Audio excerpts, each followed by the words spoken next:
Muito bem, vamos abrir a palavra do Senhor no Salmo de número 27. Quero convidar você à leitura bíblica aqui, para podermos meditar e pedir a bênção do Senhor sobre o nosso coração. Salmo de número 27. Assim diz a palavra do Senhor. Salmo de Davi. O Senhor é a minha luz e a minha salvação. De quem terei medo? O Senhor é a fortaleza da minha vida. A quem temerei? Quando malfeitores me sobrevêm para me destruir, meus opressores inimigos, eles é que tropeçam e caem. Ainda que um exército se acampe contra mim, não se atemorizará o meu coração, e se estourar contra mim a guerra, ainda assim terei confiança. Uma coisa peço ao Senhor e a buscarei, que eu possa morar na casa do Senhor todos os dias da minha vida, para contemplar a beleza do Senhor e meditar no seu templo.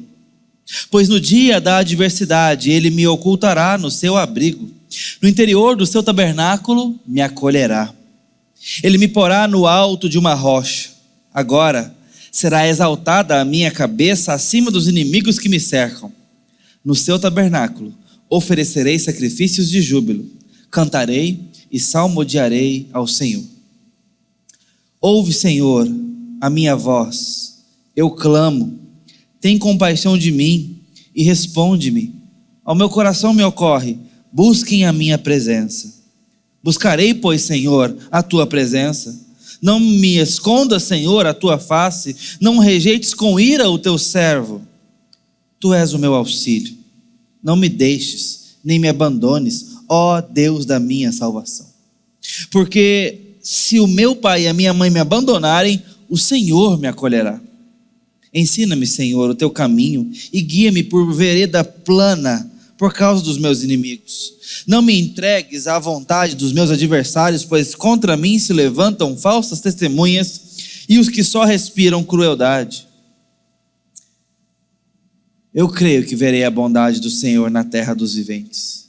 Espere no Senhor, anime-se e fortifique-se o seu coração. Espere, pois, no Senhor. Amém. Essa é a palavra do Senhor. Senhor gracioso e bendito, que essas palavras possam ser iluminadas e clareadas ao nosso entendimento, para temermos o Senhor com adoração e termos o Espírito direcionado. Assim te pedimos, Deus, no nome de Jesus. Amém.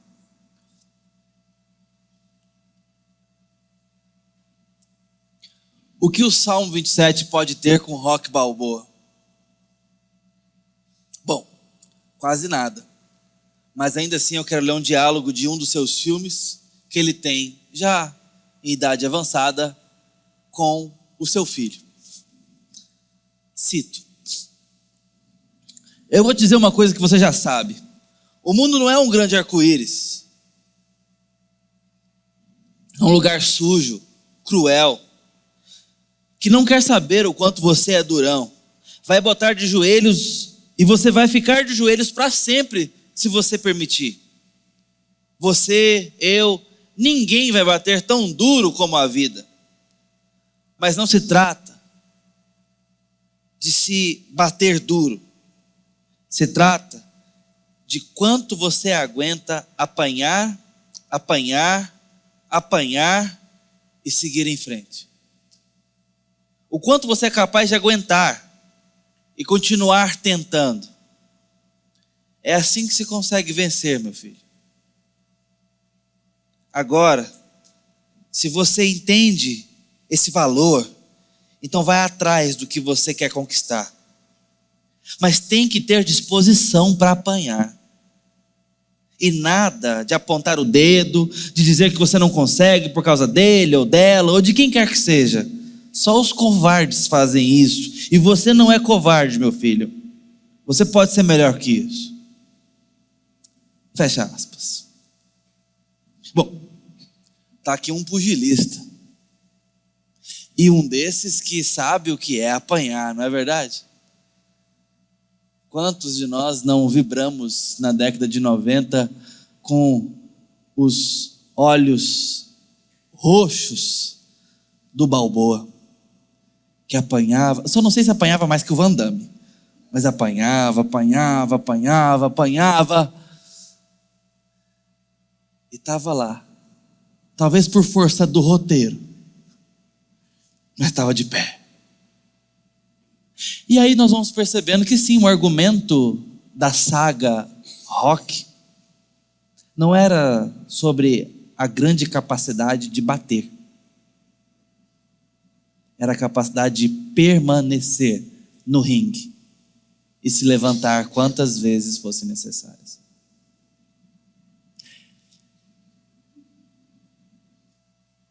A palavra que me vem à mente é resiliência. Resiliência é essa capacidade de permanecer apesar da adversidade, apesar do desfavorecimento, apesar da desvantagem, apesar das lutas, das dores, das improbabilidades, permanecer. Resiliência. Resiliência não é otimismo, resiliência não é teimosia. Essas podem nascer conosco. Eu sou otimista, eu sou pessimista, eu sou teimoso, eu sou cabeça dura, ou eu sou maleável. Essas coisas vêm com a gente. Resiliência tem que ser formada. Resiliência tem que ser forjada.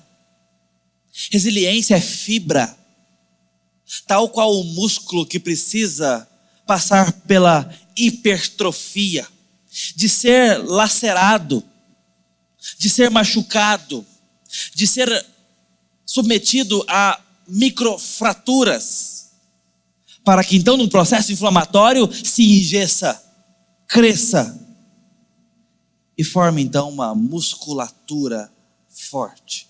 Resiliência tem a ver com isso.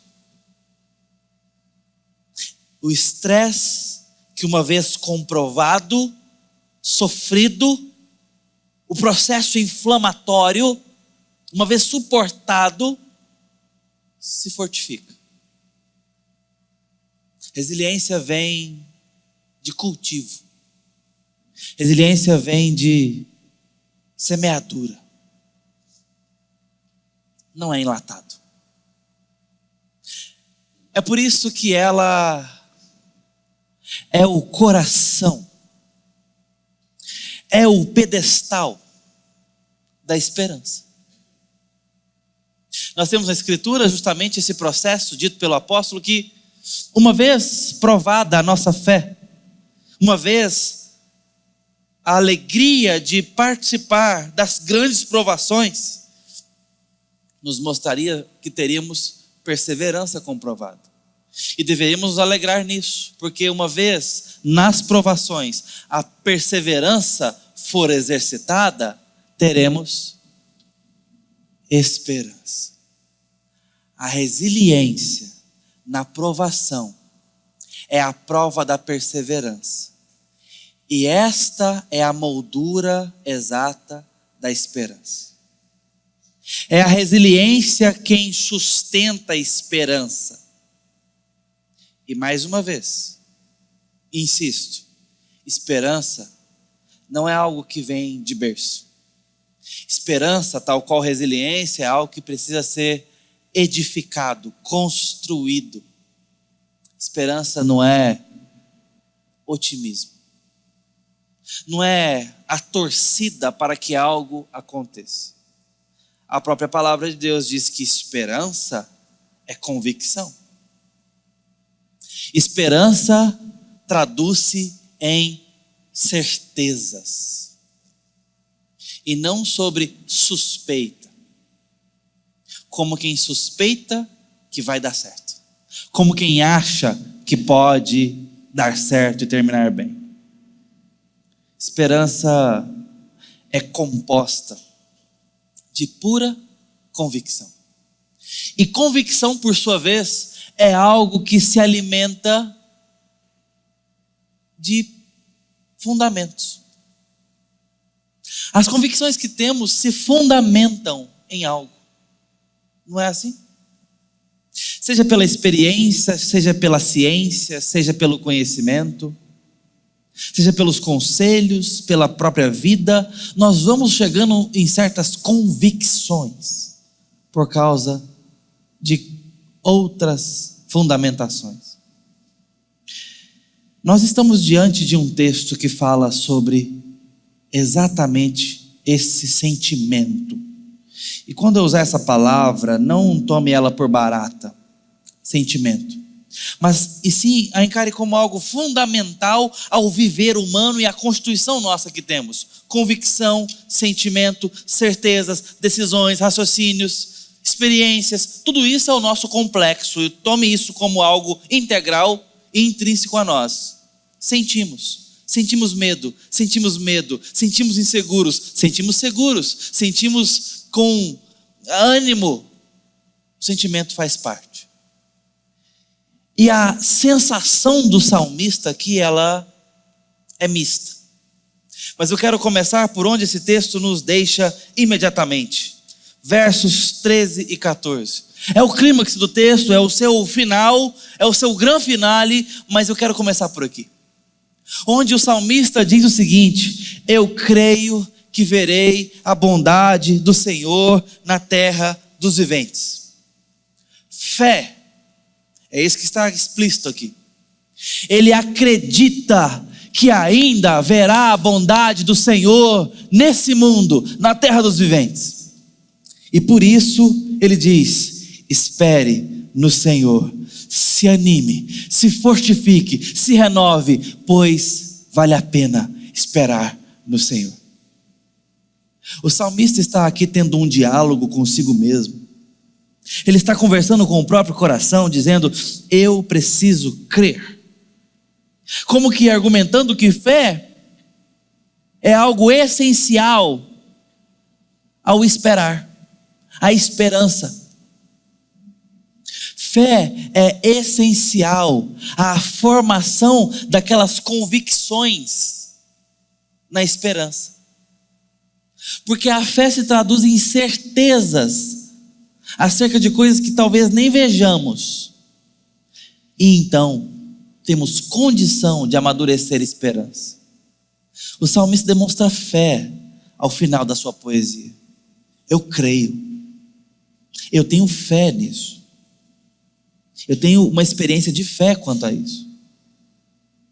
Eu tenho uma atitude, e eu tenho razão para isso, positiva para com a providência de Deus. Eu creio, e isso move os meus dias. Eu creio, eu tenho fé, e isso molda a minha esperança. Espera, pois, no Senhor. Esperança. Confia e se anime, porque temos motivo para isso. Como é que o salmista chega aqui? Bom, ele não chega aqui do nada. Vamos voltar. Porque o salmo está dividido em duas grandes partes. O primeiro bloco até o versículo de número 6 e o outro grande bloco dos versículos 7 até o 12 pelo menos. Nós estamos aqui diante de um salmista que faz duas coisas. A primeira delas é afirmar a sua teologia. A formatura da esperança e da resiliência passa por bases bem sólidas. Senão não cresce, senão não sustenta. Precisamos de sólida teologia para ter esperança bíblica e madura. O salmista então faz algumas declarações de afirmação convicta, convicções, portanto. Perceba, o Senhor é a minha luz, a minha salvação. O Senhor, portanto, é aquele que me faz não ter medo.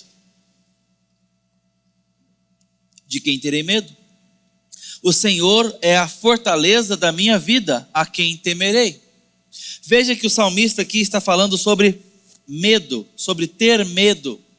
E ele tem razões para não ter medo. O que te lembra essa expressão? Na maturidade desse salmista, ele vai dizer o seguinte: sabe de uma coisa? O Senhor, Ele é o meu pastor. E é por isso que nada me falta. Ele me leva para pastos verdejantes, Ele me alimenta, Ele me nutre. E ainda que eu ande pelos vales da sombra da morte, eu não preciso temer mal nenhum, porque Ele está comigo. E o cajado dele me guia, me consola. Está comigo, está presente. E é nesse momento que ele cita o lema dos nossos pais na fé, os nossos patriarcas, Abraão, Isaac e Jacó. O Senhor chama Abraão para fundamentar a saga bíblica que vai dar origem ao povo de Israel. Ele disse: Abraão, não temas, eu sou contigo. E por diversas vezes o Senhor repete isso a homens de fé e mulheres que precisavam saber que Deus está conosco. Eu cito José, que não ouviu isso do Senhor como Abraão, mas em toda a sua desventura de calúnia, de abandono, o texto de Gênesis vai nos dizendo o seguinte: e o Senhor era com José. Foi vendido como escravo, e o Senhor era com José. Foi injustiçado na casa de Potifar, e o Senhor era com José. Foi esquecido na prisão, e o Senhor era com José. Eu sou contigo. Essa é a promessa do Senhor, mesmo quando não ouvimos Ele dizer isso para nós. Ele prometeu ser pastor do seu rebanho. Bem-aventurado aqueles que são ovelhas do seu pastoreio. É esse salmista que está vivendo isso agora, dizendo: Ele é a minha fortaleza. Dentro dessa fortaleza, há luz para viver. E aqui se expressa a minha salvação. Esse é o Deus que me abriga e me faz viver. Portanto, a quem temerei? Se o Senhor é por nós, quem será contra nós? Certeza. Mas para chegarmos nessa convicção, precisamos de teologia bíblica. Precisamos da palavra de Deus nos ensinando quem é o nosso Senhor por nós. Quem é Ele sem nós? Quem é Ele conosco? Quem é Ele? Quem é Ele em Cristo por nós? Nosso bom pastor, nosso redentor, nosso general, o leão que luta conosco, por nós, o cordeiro que morre por nós. É a Escritura que vai nos dando fundamento para edificarmos convicção. Então o salmista começa agora a falar sobre o que está acontecendo com ele, nos dando uma pista que talvez, o momento histórico de vida aqui seja contra as empreitadas que vinha, sobre ele a partir de Saul, muito provavelmente. Então ele diz: quando malfeitores me sobrevêm para me destruir, meus opressores inimigos, eles que tropeçam e caem, eles é quem caem, eles é que tropeçam. E ainda continua: ainda que um exército se acampe contra mim, não se atemorizará o meu coração. E se de fato estourar contra mim a guerra, ainda assim terei confiança. Veja como são movimentos do coração: não ter medo, ter confiança, não se atemorizar. São expressões do coração para com a circunstância adversa. A primeira coisa que fazemos quando o mal se levanta é termos a confiança abalada, é termos a nossa segurança fragilizada, é termos então o medo atiçado. Não é? Normal que seja. Mas o salmista está declarando confiança. O salmista está pregando para si e a partir de si. Porque o salmista tem medo. O salmista está passando por um momento muito difícil, onde o seu coração certamente está acuado. O salmista sabe que a vida é assustadora. Ele tem razão para isso. Faltam alegrias na caminhada dessa vida. Existem passos verdejantes, mas também existem vales à sombra da morte. Essa é uma semana particularmente sensível à nossa igreja. Talvez nos últimos 15 dias nós estejamos vendo uma sequência de luto com nossos queridos. Alguns na iminência, outros tendo atravessado. A gente tem vales da sombra da morte, onde falta vida, enfermidades, problemas financeiros, falta de saúde e leva nossos queridos a estados terminais e até mesmo a partirem cedo. São vales da sombra da morte. Nos vales falta planície. Nos vales da sombra falta luz. Nos vales da sombra da morte falta vida. E eles estão porcionados para o rebanho do Senhor. Providenciará o Senhor contornos e curvas em vales tenebrosos. Talvez você já tenha atravessado um ou mais de um desses. Talvez você esteja fazendo isso agora. Talvez o Senhor ainda providenciará dias difíceis na sua vida. Mas eu poderia estar falando também de nós como igreja. A nossa caminhada como igreja. A caminhada do povo de Deus nesse mundo. Há momentos mais difíceis do que outros. Há momentos mais assustadores do que outros. Há momentos mais escassos e que provocam mais necessidades. Onde está Deus? Muitas vezes é a nossa pergunta. Pastor, por que Deus permitiu? Pastor, será que Deus está vendo a minha dor? Irmãos, como é recorrente questões como essa no momento de dor. E sabe de uma coisa? São profundamente legítimas tais questões. Mas elas não podem florescer para a incredulidade. E sabe quando é que isso acontece? Quando não pregamos para nós mesmos as verdades inabaláveis da Escritura. E é isso que o salmista está fazendo. Ele é a minha salvação. Ele é a minha fortaleza. Ele é a minha luz. Olha como ele já cuidou do seu povo noutrora. Davi um dia estava diante de um gigante que estava afrontando o povo de Deus e o nome do Deus do povo. Sabe o que Davi fez? Eu não sou capaz, nem o exército de Deus é capaz, mas eu preciso dizer uma coisa para o meu coração e para vocês. Sabe que um dia eu estava cuidando do rebanho e apareceu um urso e Deus me providenciou vitória. Sabe que outro dia eu estava cuidando do rebanho e apareceu um leão. E mesmo eu sendo pequeno perto daqueles dentes, daqueles músculos, o Senhor foi comigo. Isso, meus irmãos, permita-me o que vou dizer.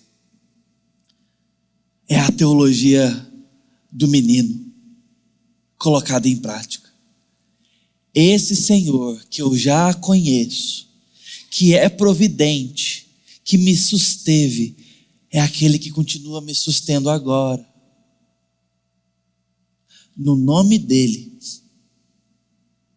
eu posso me dispor a enfrentar o Golias.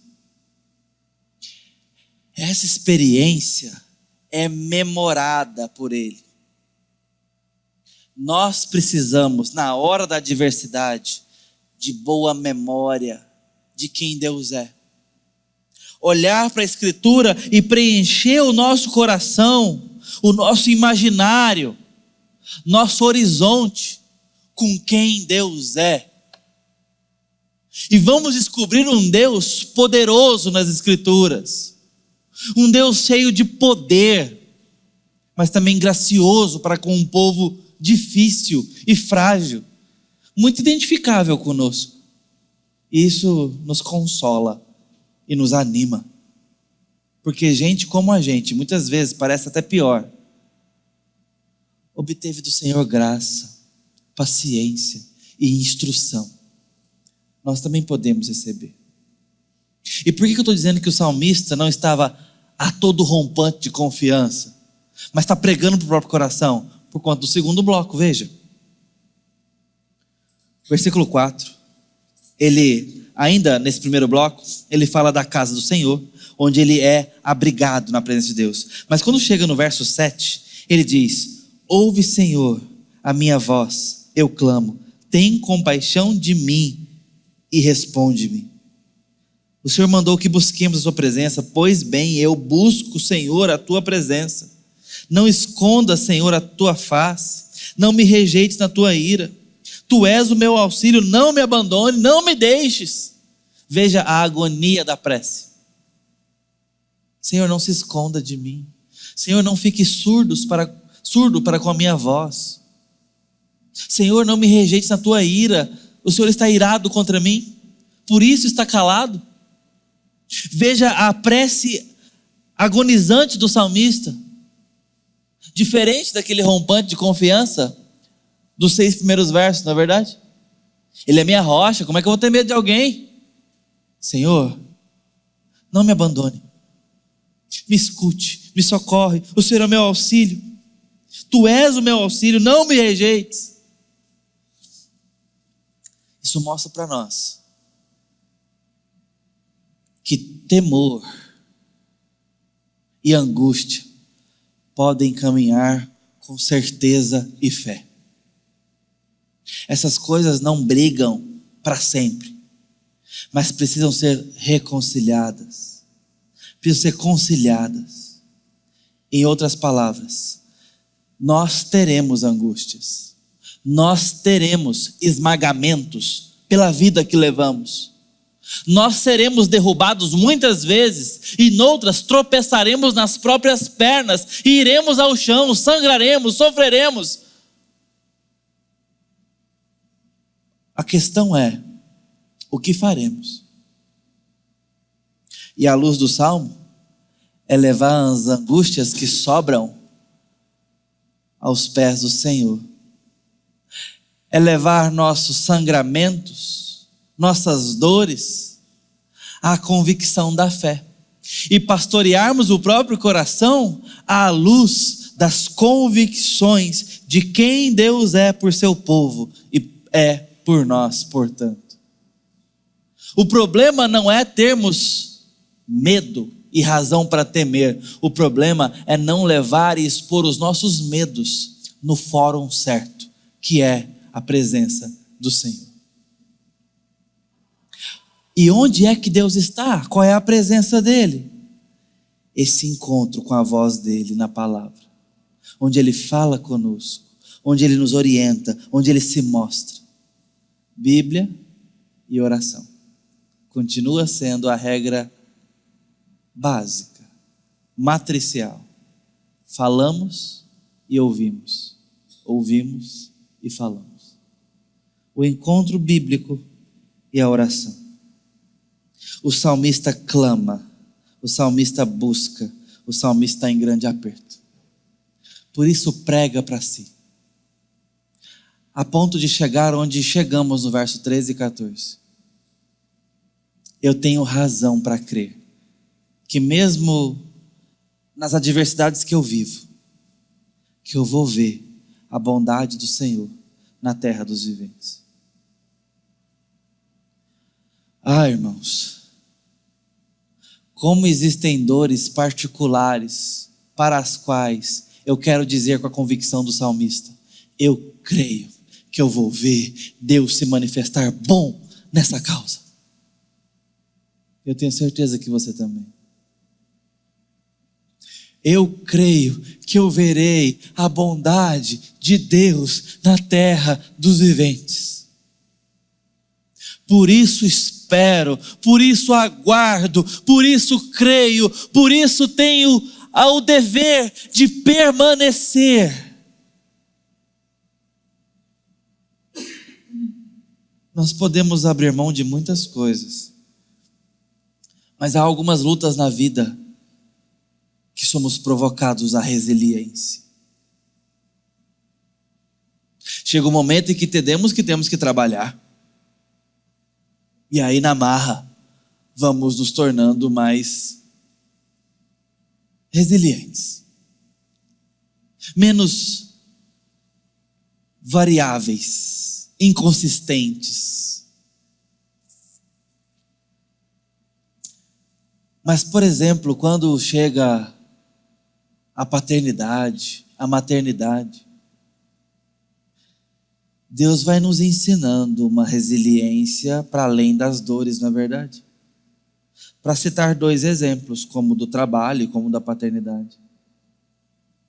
Os filhos nos provocam de uma forma a gente perceber que a vida é dura, eles nos frustram e nos mostram nossas próprias frustrações, mas ao mesmo tempo nos ensina a permanecer, a despeito da dificuldade, a despeito das frustrações.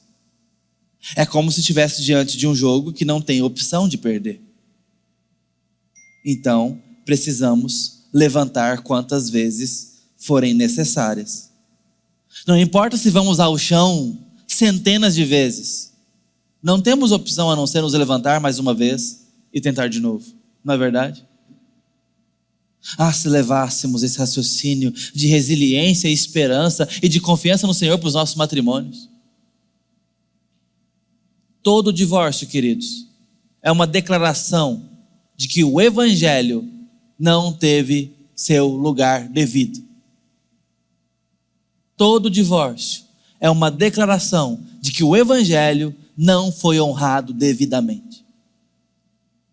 Porque todas as nossas causas humanas são reversíveis para com o Evangelho. No sentido de problema para cura. Pense sobre isso por um segundo, não é? Para citar um terceiro exemplo. Mas tantos são os exemplos onde precisamos do Evangelho, pastoreando o nosso coração, pastoreando a nossa resiliência e a nossa esperança. E para muitas das dores que temos nessa vida, talvez ficaremos sem cura por um tempo. O pai do nosso pastor Renan está nos seus momentos finais no leito de hospital. Ele tem idade bem avançada, nesse momento está tendo falências dos seus órgãos um a um, está na morfina, realmente já é o estado terminal. Temos acompanhado de pertinho, até por isso a ausência deles no serviço de culto hoje aqui. E agora há pouco conversava com o pastor, o aconselhando, sabendo como é que ele está, e me ocorreu algumas coisas que ele falou: olha, o velho é valente, os órgãos estão falindo e o médico já esperava que da noite passada ele não passasse vivo, e ele está se apegando à vida aqui, tá valente. E me ocorreu ao coração o que escrevi para ele, que é natural que nos apeguemos à vida, nascemos para viver. E tudo aquilo que vai contra a vida realmente nos é estranho. E nós estamos caminhando para a morte. Até que, em Jesus, recebamos nova vida ressurreta, abundante, como nunca tivemos vivos antes. É um caminho que passa pela morte. Mas na contingência da vida peregrina, desértica, há dores. E há dores que marcarão a nossa história aparentemente irreversivelmente. Haverão perdas, haverão dores, lutos, haverão prejuízos, haverão mentiras, traições, haverão medos. E o Senhor estará com cada um daqueles que são do seu rebanho. Em cada uma dessas noites densas, em cada um desses vales tenebrosos, Ele estará com o seu rebanho, porque Ele é pastor das suas ovelhas. Poderemos perguntar onde o Senhor estava. Poderemos questionar por que o Senhor não fez algo. Poderemos perguntar 1000 coisas para o Senhor. E quer saber, queridos? Talvez o façamos com direito de fazê-lo. Mas não teremos o direito de duvidar do seu profundo amor, com o qual Ele nos ama e nos prende de tal maneira que nem morte, nem vida, nem altura, nem profundidade, nem coisas do presente ou do futuro, nem anjo, nem potestade, nem qualquer outra criatura pode nos separar. É com esse amor que Ele nos ama.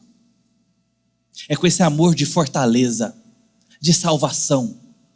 É com esse amor que Ele ilumina e pode ser dito: Tu és a minha luz, Tu és a minha salvação, o Senhor é a minha fortaleza. Portanto, mesmo em meio às minhas lutas, em meio aos meus lutos,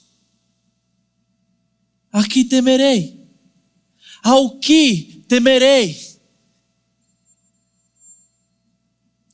Eu creio que verei a bondade do Senhor na terra dos viventes. Espera no Senhor, anime-se e fortifique-se o seu coração. Espere, pois, no Senhor. Você crê? Espere no Senhor. Veremos a bondade dEle. Que Deus abençoe o povo de Deus. Vamos orar.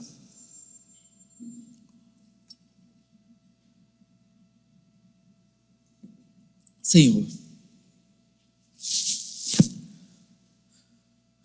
como é custosa a edificação da nossa esperança. Nós te pedimos que o Senhor faça isso por nós. Ajuda-nos a crer, a esperar, a confiar. No nome santo de Jesus. Amém.